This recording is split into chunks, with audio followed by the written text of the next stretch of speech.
Let's start the show. Hey, let's start the Listen, baby.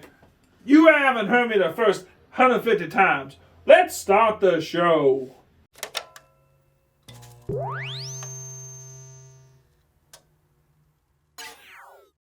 What's going on, everybody? How are you? Are you doing all right? Did you hydrate today? Are you asking me or are you asking I'm them? asking them. I never hydrate. Did you hydrate? You better hydrate. Come on, Because man. today on Talk Culture, this has nothing to do with hydrating, but today on Talk I'll Culture, hydrate right now.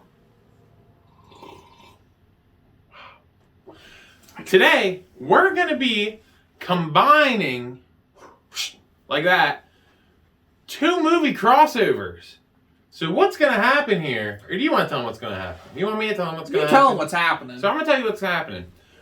I am going to throw out a movie.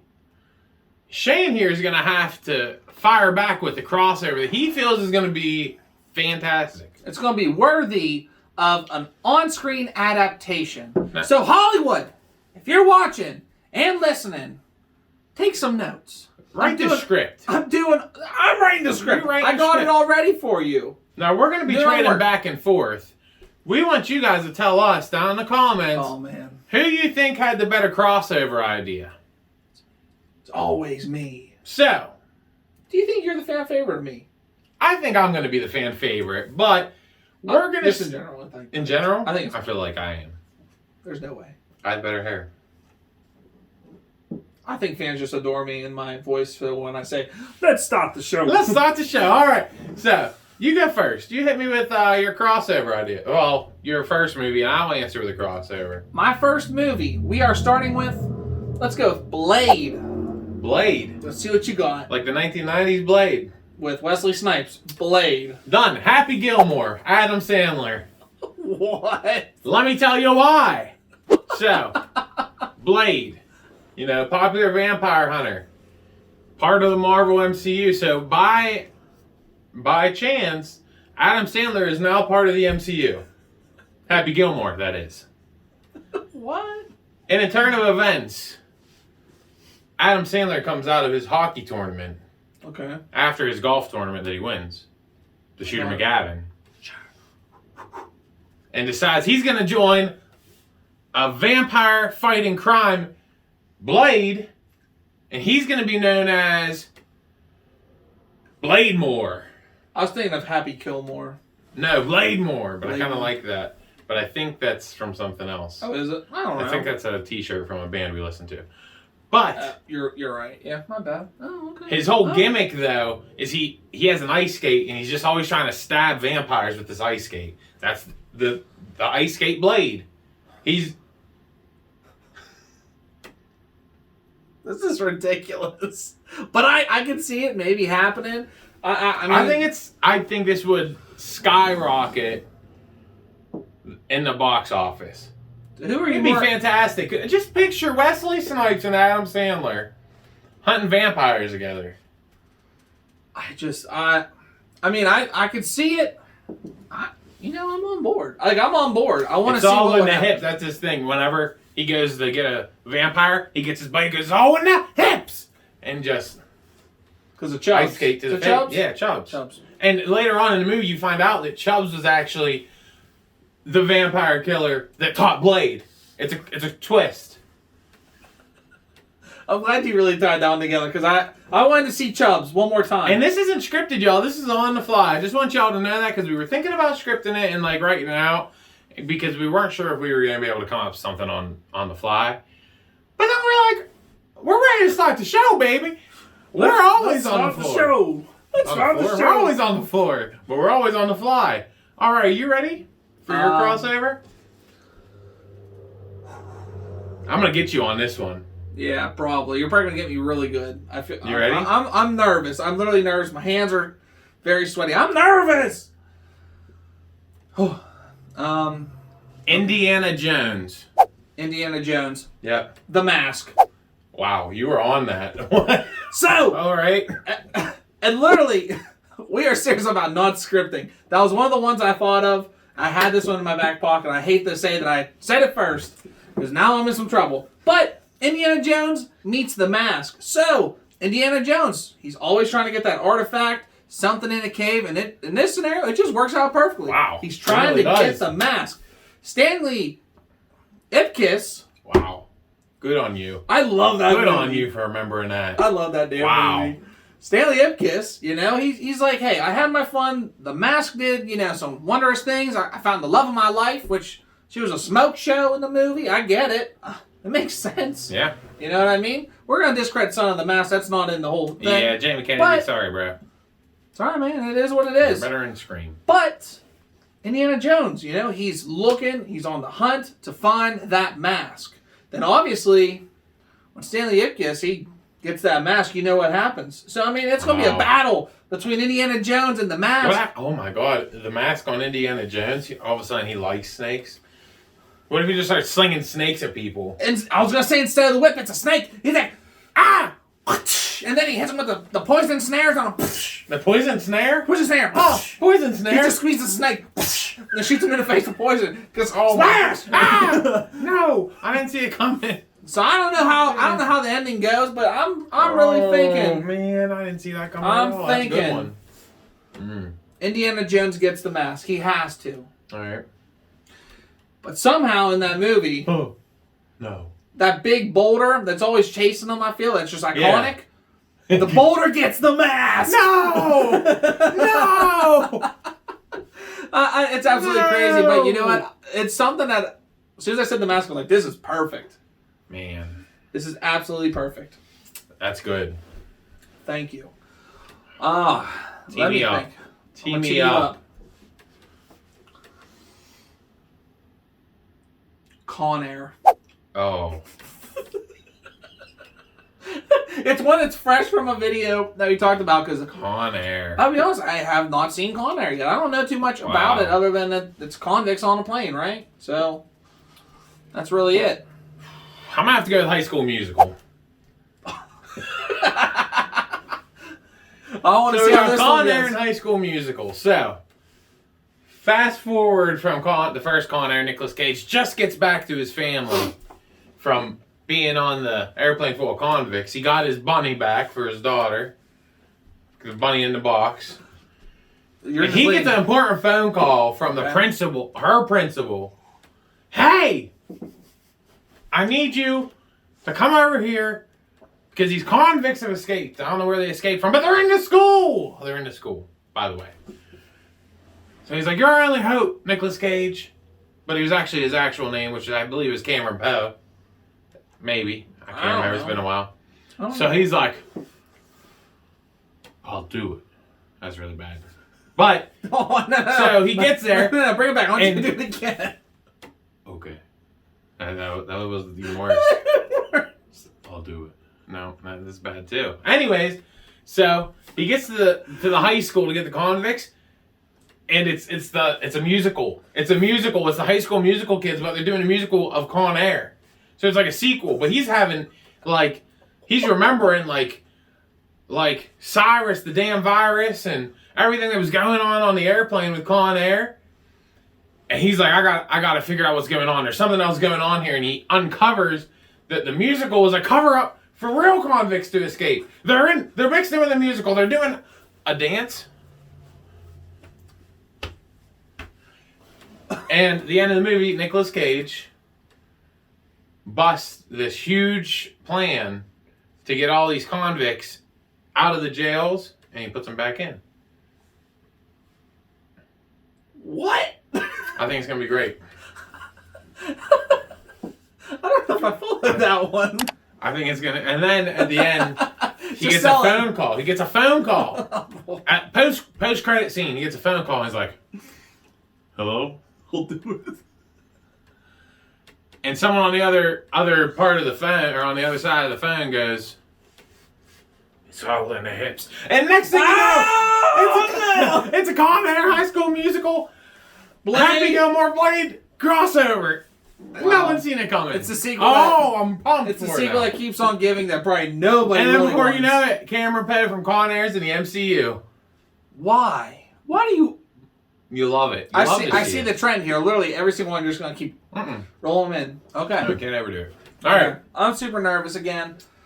What you got? What you got? Rugrats Go Wild, the movie. That's the one with wild thornberries. So, well, you know what? Nah, it's already a crossover. I can't do that to you. That's a double crossover than a crossover, Yeah, I baby. can't do that. That's too many crossovers. Come on, let's stop the show. All right. You ready for this? I hope so. I have something in mind. The Nutty Professor. Easy. Easy. Sorry for the clap. Yeah, really what's the loud. one with Sorry Kevin about Bacon? Is that Hollow Man? that. It is. What? Yeah. Wow, that is... So. Okay, elaborate. Oh boy. This one could go a couple different ways. I'm going to try. Did you say Hellboy? I said this one could go a couple ways. I thought you said Hellboy. Sorry. I thought we were going to do a trilogy crossover. So I think this one's going to be more of like a family comedy. Just like Nutty Professor. Hollow Man had like that. It's a little bit of scare factor. Yeah. Kevin Bacon, fantastic. This episode is a fantastic filled episode of that word. Yeah, it is. It really is. That makes sense? Anyways, let's move on. So anyways, I think this will be like more like a family comedy. So instead of Kevin Bacon, they end up basically injecting Buddy Love. Oh! Right? They inject Buddy Love with the Hollow Man. No! And Buddy Love. Oh! There's a whole lot of love to give. But the main issue is, as you know, he's flubber. Buddy Love. Oh. He turns back into the Nutty Professor. Oh. And they can't contain him. And he's stuck as this Hollow Man. And they can't find the Nutty Professor. He's running through the corridors. You know what I mean? They just see they see a whole bunch of ice cream tubs just completely empty. They see, what's his name, that does all the aerobics. Come on, ladies. Come on, ladies. Richard Simmons? Richard Simmons on the TV. They're like, my God, he's here. Oh. And they can't find him. And just imagine the goggles. You just see Nutty Professor just running around, jumping on the walls. Some crazy stuff. That's the way I look at it. But I think at the end of the day, it could be a very light-hearted family movie. Terrifying. Oh my God! You know what? And there's a cameo. They gotta call somebody up to help hunt him down, and it's Dave Chappelle reprising his comedian. He's like, "I can get the Nutty Professor." Oh, hold on. What is his name in the movie? I can't think of it. Dave Chappelle's? Is it Terry? I can't remember. Oh man, I wish I knew. I'm so sorry, but I think a really fun way to end it is basically they invite his family in. At that scene from Nutty Professor 2, they're all sitting at the buffet or whatever at the table, and they'll just and they just light the place on fire. They light the place on fire, and basically he gets cut free. They get that melted skin on him, and it just melts off of him. Oh my God. He's like, it was a misunderstanding. I got the skin on me now. You can see me. And then they melted off. Maybe I was all over the place. But you're welcome. That was something you didn't know you wanted. I definitely wanted that. Wow. I'm trying to figure out where I want to go with this one for you. Oh, wow. Okay. Let's do one more each. I'll do one and then you do one. Okay. Don't put any pressure on me. All right. No more pressure. No pressure. No pressure on me. Let's go. Give me a genre. I'll even tee you up even better. What genre you want? No, I don't even know, man. Horror. No, comedy. Comedy.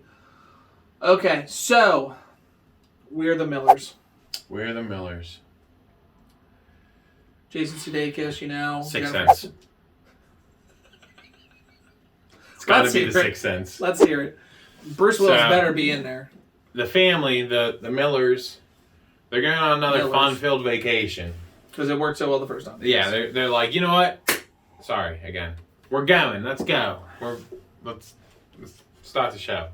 And they get on the RV, and they're going cross country, and they have to pull over in Boston. I don't know. Is that where it's at? I don't know. Sure. Sounds good to me. And they're getting Dunkin' Donuts in Boston because everyone knows there's Dunkin' Donuts on every corner in Boston. I can attest. There was a freaking Dunkin' Donuts. And who other than Bruce Willis is just sitting in there just drinking his coffee. But they realize there's no coffee in there. He's not actually drinking coffee. If he drank coffee like that, that's the obvious reason why he's a damn ghost. Anyways, they're like, what's going on with this guy? Why is he drinking his coffee like that? And he goes, there's something on your RV. And he goes up into the RV, and he's like, there's a ghost on this RV. I can see it. And the Millers come on behind him and they slam the door shut. And they're like, we knew this whole time who you are, Mr. Willis. And they trap Bruce Willis. They're like, we know about your powers. We know what you can do. They know. So they capture him. And he's tied up. He's tied up to a chair, but the chair has a special ghost force within it, so he can't break free. He's like, oh, I'm stuck. You got me. And the Millers are like, we're going to harness your power to go on any vacation we want and never have to pay admission. I feel. But first, we got to figure out how that's going to work. I don't know why Bruce Willis's power was going to work, but it's going to work. Anyways, end of the movie, Haley Joel Osment shows up. Oh yeah. Reprising the kid. I can't think of his name. It doesn't matter. Can we have Haley Joel Osment cross over with secondhand lines that nobody remembers in the movie? Oh my god, yes, third hand lines. And he comes onto the trailer and he smacks all the Millers. And he's like, Mr. Willis, come with me, sir. And they go off, and that's the end of the movie. It's very anticlimactic, but I'll take it. I mean, it's the road to get you there. You know, it'd be a really awesome crossover. As you were going, they got them tied up and stuff. I was like, man, what if we crossed over with Blade? No, no, Ghostbusters and Sixth Sense. They're trying to capture Bruce Willis, and Haley Joel Osment's like, "That's my friend." That would be so good. I think you already won this crossover game. Thank you, folks. Thank you. All right, you ready? Oh Lord, I don't know. I don't think you're ready for this one. Let me tell you. All right, let's go. Indian in the Cupboard. How in the heck am I gonna? Oh, what a good classic movie. What a good classic movie. I got it. I'm sorry for the clap. We keep doing it. We just keep clapping. I have I'm it. Excited. What? Star Wars. What? This is gonna be awesome. All right. Oh my. So give me some popcorn. I'm ready for this. So instead of Darth Vader's mission to basically be like the ruler of the universe, his whole thing's the Death Star and conquering, just the normal tale, right? All right. Yeah, I got you. My man has a toy collection. This is actually, I don't know if you know this, but very similar to Spaceballs. Oh, is it? Because Lord Helmet, which is the Vader parody, plays with Star Wars dolls. So, it's funny you said that, but continue. All right, man. So, Darth Vader has a collection of toys. He wants to collect all the toys in the universe. Oh. He's just a big collector. All right. He's a child at heart. Okay. He's had a rough life, and he just kind of wants to settle down. What? Can't say Vader's a child at heart, man. Did you ever watch the prequels? Anyways, go on. If you know, you know, and that's dark. Go on. As I'm saying, he's had a rough life. And he's like, you know what? I want to get back to my roots. I want to be a child at this point. What is so funny, buddy? It's just funny to get back to my roots. We're humanizing this man even more now. We're bringing him back. But anyways, since you keep rudely interrupting me. Go ahead. You're right. Darth Vader wants to collect all the toys in the universe. And one collection that he stumbles himself on finding and collecting is the Indian in the Cupboard. All them toys. But the whole mission, he travels across the universe and finding this. He gets intel. They come and they're like, Sir Vader, Lord Vader, we found some toys in Missouri. Obviously, this guy's probably from Missouri, so he scoped it out. Man, I didn't know Vader's reach was in Missouri. And he goes, wow. Fantastic. No, literally, they just go to Missouri. They go find these toys. They find the Indian in the Cupboard. Can we say Indian in the Cupboard, by the way? Yeah. Nowadays? Yeah, I think it's a guy. Indian in the Cupboard. That's his name, Indian in the Cupboard. I mean, I don't know. I'm just saying. Right?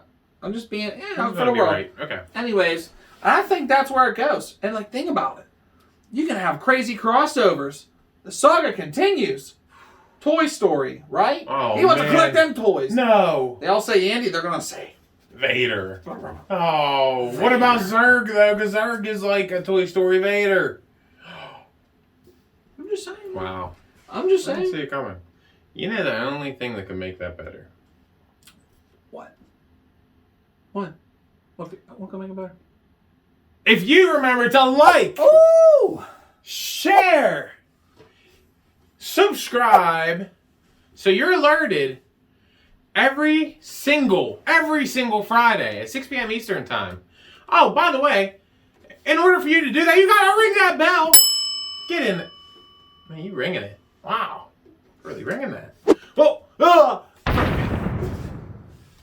and as always, thank you for supporting Talk Culture.